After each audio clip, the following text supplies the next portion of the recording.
स्वागत है आप सभी का इस वीडियो में। इस वीडियो का मेन मकसद है कि आपको क्वेश्चंस वीडियो देखते ही याद करा देना।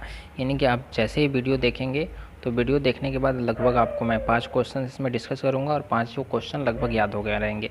साथ ही जैसा मैं बताऊं वैसा करना है आपको। इसमें आपको क्या करना है कि क्वेश्चंस को ध्यान से देखना है, आंसर को ध्यान से सुनना है और उसके बाद बिना देखे, कुछ मैं टाइम दूंगा, 2-3 बार आपको आंसर सुनाऊंगा और बिना देखे उसके बाद आपको कॉपी में लिखना होगा। यदि बिना देखे आप कॉपी में लिख देते हैं, और ज़रूरी नहीं कि मेरे ही शब्दों में लिखेंगे, हूबहूब शब्दों में लिखेंगे, इसे आप अपने शब्द में भी लिखेंगे, आप जैसे समझ सकें। क्योंकि जो परीक्षा होता है, परीक्षा के क्वेश्चन पेपर पे स्पष्ट लिखा होता है कि विद्यार्थी यथासंभव अपने ही शब्दों में उत्तर दें, और यदि आप अपने शब्दों में उत्तर देते हैं तो आपको अच्छे नंबर मिलते हैं। तो इसलिए आप सिर्फ आंसर को समझें और समझने के बाद इसे अपने शब्द में आप लिख सकते हैं, या फिर अगर मेरा जो लैंग्वेज है अगर ये याद हो जाता है तो ये भी ठीक ही है, आप इसे भी लिख सकते हैं, कोई दिक्कत नहीं है। तो आप ध्यान से सुनेंगे, ध्यान आपका कहीं इधर उधर नहीं होना चाहिए। ध्यान से आप आंसर्स को सुनेंगे, उसके बाद वीडियो को पॉज करेंगे और फिर उसके बाद बिना देखे आप लिखेंगे, और लिखने के बाद तब आप अगला क्वेश्चन देखेंगे। और यदि बीच में आप रुक जाते हैं, नहीं लिख पाते हैं, तो फिर एक बार आप शुरू से सुनेंगे और उसके बाद फिर लिखेंगे उसे। ये नहीं कि आप जहाँ पे स्टॉप कर गए वहीं से सुन लिए और उसके बाद लिखते हैं, ऐसा नहीं। फिर आप शुरू से सुनेंगे और फिर उसके बाद लिखेंगे। तो ऐसा करके अगर यदि 1-2 बार में आप लिख देते हैं तो आपको वो क्वेश्चंस याद हो जाएंगे, परीक्षा तक वो क्वेश्चंस याद रहेंगे, फिर आप भूलने वाले नहीं हैं। तो चलिए हम क्वेश्चंस को देखते हैं। पहला क्वेश्चन है कि किसी वस्तु का वैद्युत आवेश क्वांटमीकृत है, इसका इस प्रकथन से क्या तात्पर्य है। यानी कि क्वांटमीकरण क्या है, ये हमको समझाना है। तो देखिए, किसी वस्तु का आवेश क्वांटमीकृत है, इस कथन का तात्पर्य यह है कि किसी वस्तु को जितना चाहें उतना आवेश नहीं दे सकते हैं, अपितु वस्तु को आवेश की न्यूनतम इकाई जो ई होता है कि पूर्ण गुणज के रूप में ही दिया जा सकता है। और यही आवेश का क्वांटमीकरण भी कहता है कि हम क्या कर सकते हैं, आवेश को विभाजित नहीं कर सकते हैं।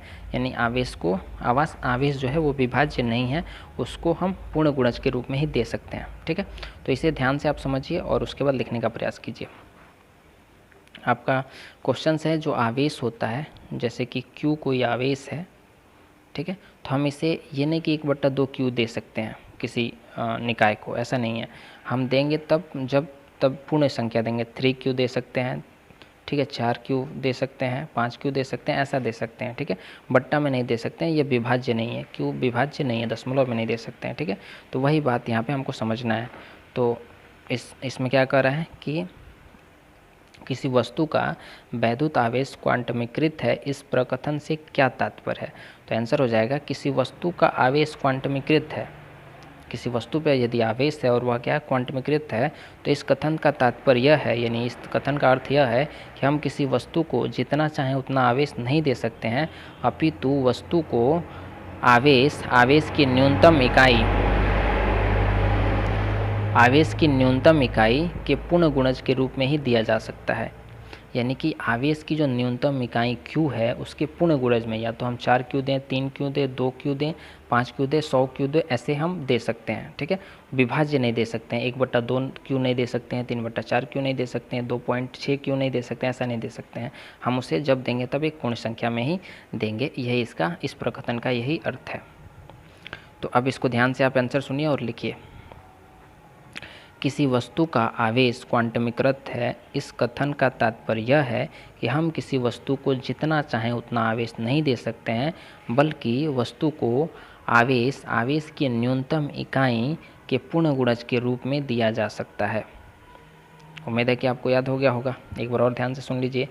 किसी वस्तु का आवेश क्वांटमीकृत है, इस कथन का तात्पर्य यह है कि हम किसी वस्तु को जितना चाहें उतना आवेश नहीं दे सकते हैं, बल्कि वस्तु को आवेश की न्यूनतम इकाई के पूर्ण गुणज के रूप में ही दिया जा सकता है। चलिए अब इसको बिना देखे लिखिए।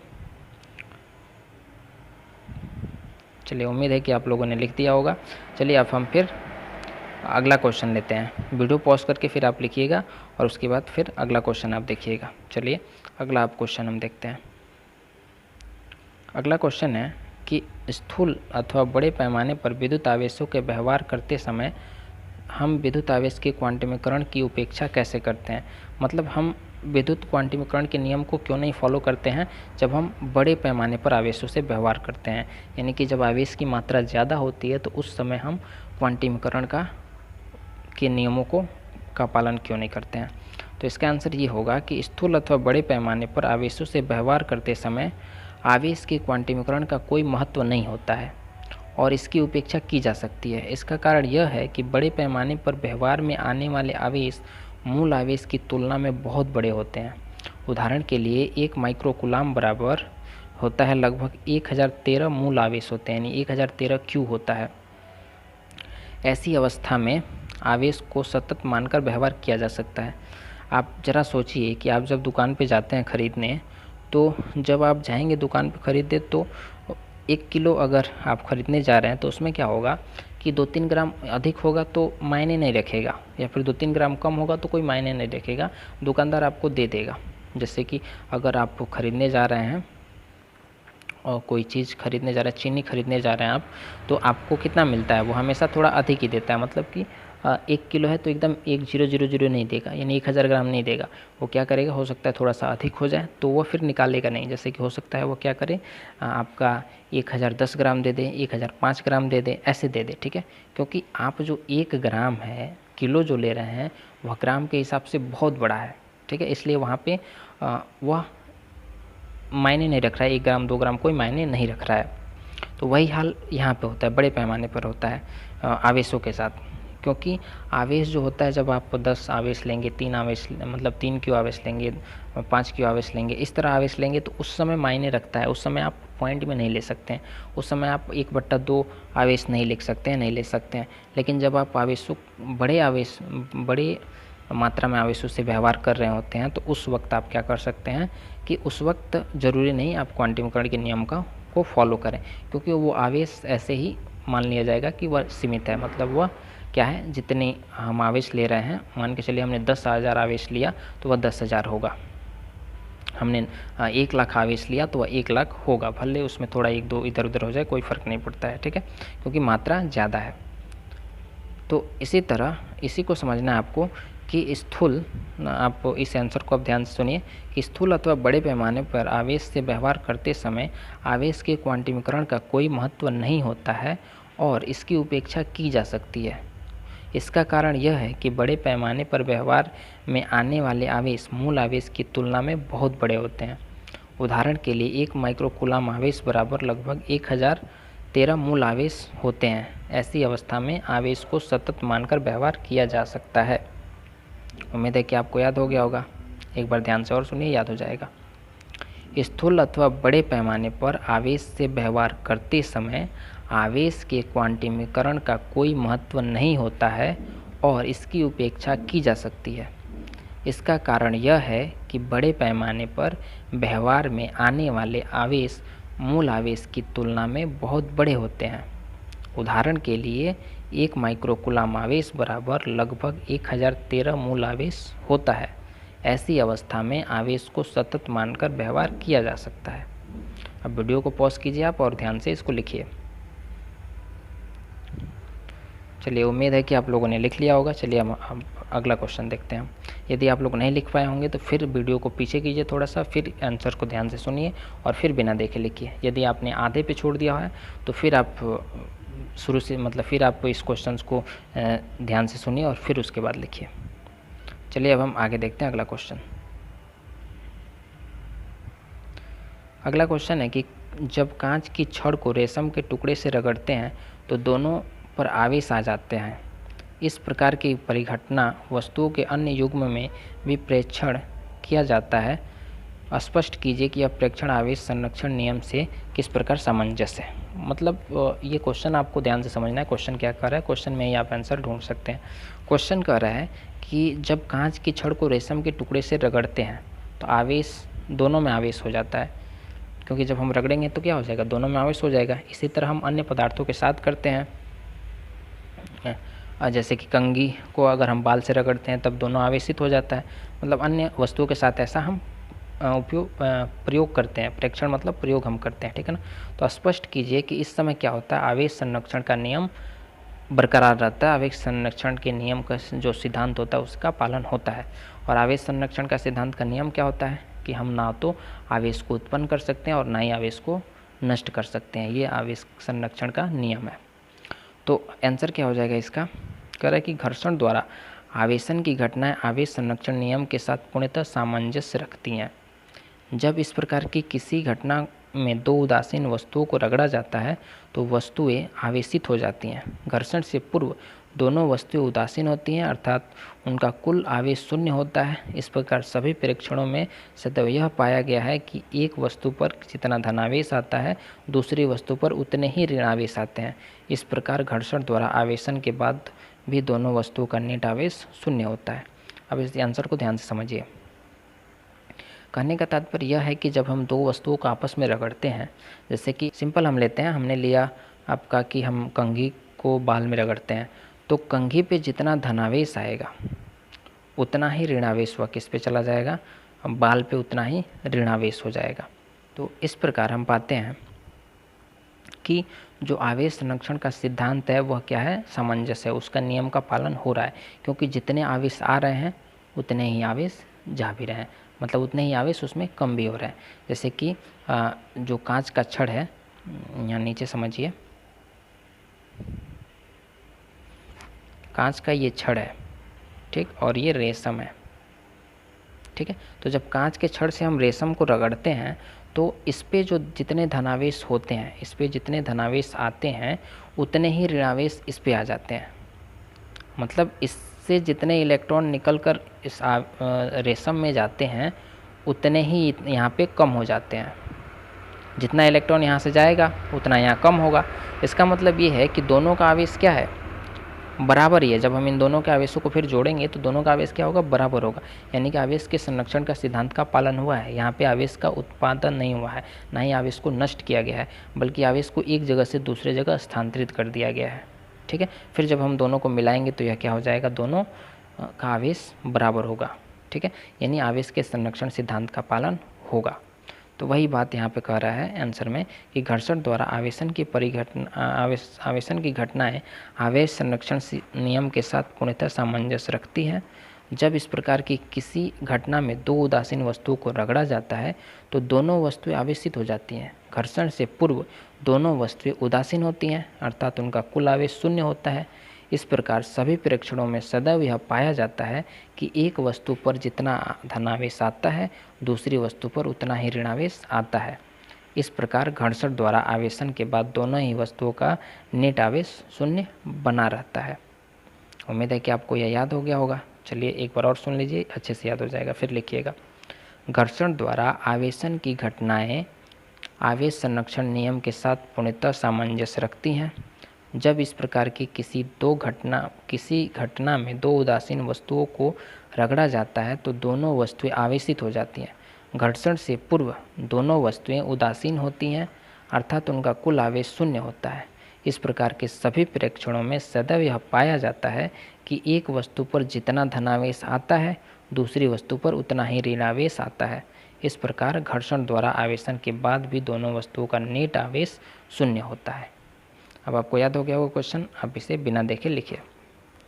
चलिए, उम्मीद है कि आप लोगों ने लिख लिया होगा। यदि आप नहीं लिख पाए हों तो फिर इसको वीडियो को थोड़ा सा पीछे कीजिए, फिर आंसर को ध्यान से सुनिए और उसके बाद लिखिए। इसे आप अपने शब्द में भी लिख सकते हैं, इसको छोटा भी करके लिख सकते हैं। बस मेन बात आपको लिखना होगा कि जो संरक्षण नियम का पालन होता है, यानी कि किसी वस्तु पर जितना धनावेश आता है तो दूसरी वस्तु पर उतना ही ऋणावेश आता है। तो इस प्रकार संरक्षण नियम का पालन होता है। चलिए आगे देखते हैं अगला क्वेश्चन।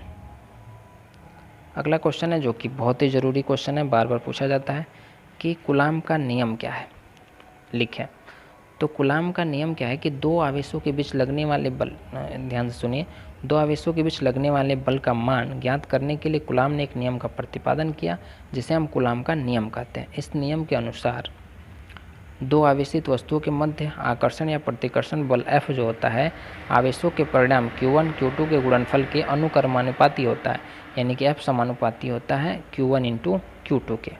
यानी दो आवेशों के बीच लगने वाला आकर्षण या प्रतिकर्षण बल का मान दोनों आवेशों के गुणनफल के समानुपाती होता है, अर्थात F समानुपाती होता है Q1 इंटू Q2 के। ये पहला कथन था उनका। दूसरा कथन था कि दो आवेशित वस्तुओं के बीच लगने वाला आकर्षण या प्रतिकर्षण बल F का मान उन दोनों आवेशों के मध्य दूरी r के वर्ग के व्युत्क्रमानुपाती कर्मानुपाती होता है, यानी F समानुपाती होता है 1/r² के। F समानुपाती होता है 1/r²। के। तो ये समीकरण 1 हो जाता है, ये समीकरण 2 हो जाता है। फिर इसके बाद हम आगे देखते हैं, जब इन दोनों समीकरणों को मिलाते हैं तो उस समय हमें क्या प्राप्त होता है। ये कूलॉम का नियम हो गया, आप इतना लिख सकते हैं। उसके बाद ये हम लिखते हैं कि अतः समीकरण जो होता है, दोनों समीकरणों को जब हम मिलाते हैं तो हमें क्या प्राप्त होता है कि F समानुपाती होता है Q1 × Q2/r² के। और जब दो समानुपाती राशियों को बराबर किया जाता है तो उनसे एक नियतांक जुड़ जाता है, जिसमें यहाँ पे एक की नियतांक जुड़ता है जो कि माध्यम का परावैद्युतांक है। इसे एक नियतांक कहते हैं और इसका मान क्या होता है, तो इसका मान F बराबर 1/4πε0 होता है, जिसको हम इस तरह लिख सकते हैं, यानी F बराबर 1/4πε0 इंटू Q1 × Q2/r², जहाँ k जो होता है एक नियतांक होता है, ठीक है, जिसका मान 9 × 10⁻⁹ न्यूटन मीटर प्रति कूलम स्क्वायर होता है, और जहाँ एप्सिलॉन निर्वात की विद्युतशीलता होती है।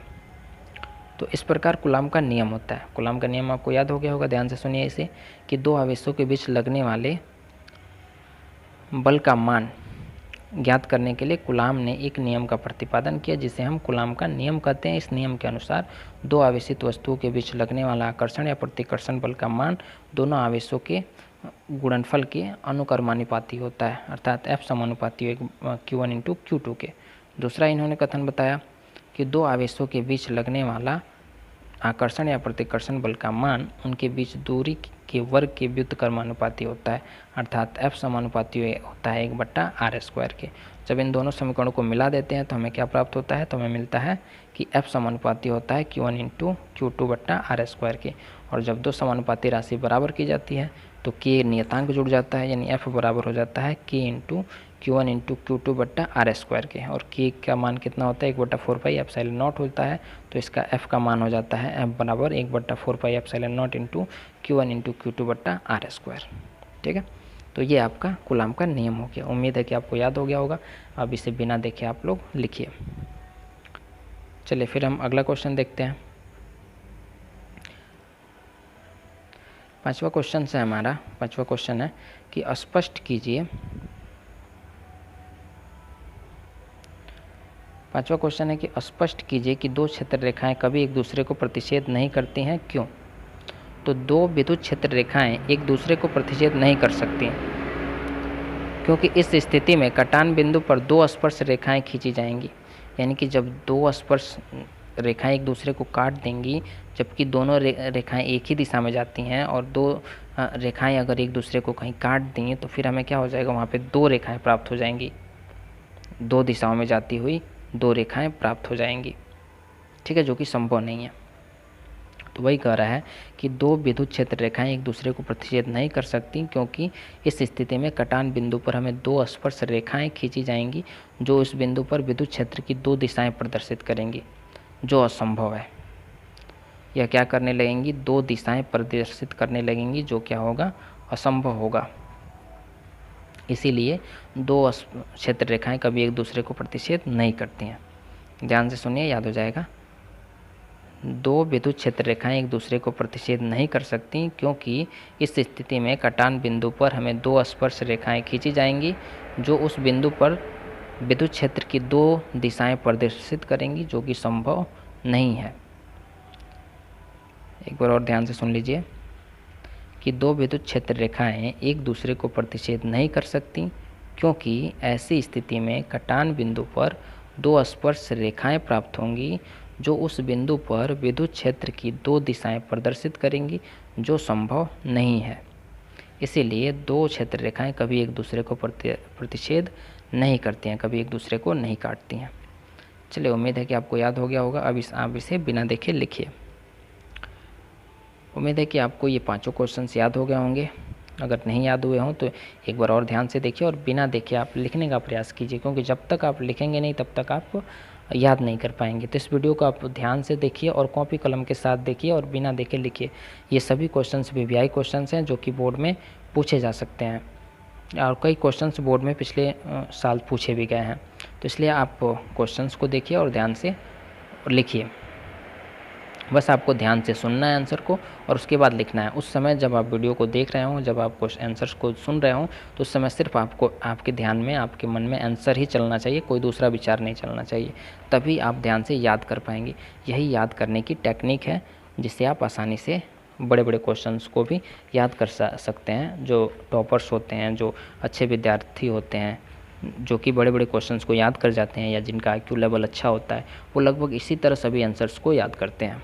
तो आप लोग भी ध्यान से इसे याद करिए और साथ ही अब लगातार आपको ऐसी वीडियो प्राप्त होंगी जिसमें हर चैप्टर का हम लोग हर दिन 5-5 क्वेश्चन जब आपको अच्छे से याद होने लगेगा तो हम लोग 10-10 क्वेश्चंस 20-20 मिनट में एक वीडियो में कवर करने लगेंगे और इस तरह करके हम लगभग सभी किताबों को याद कर जाएंगे।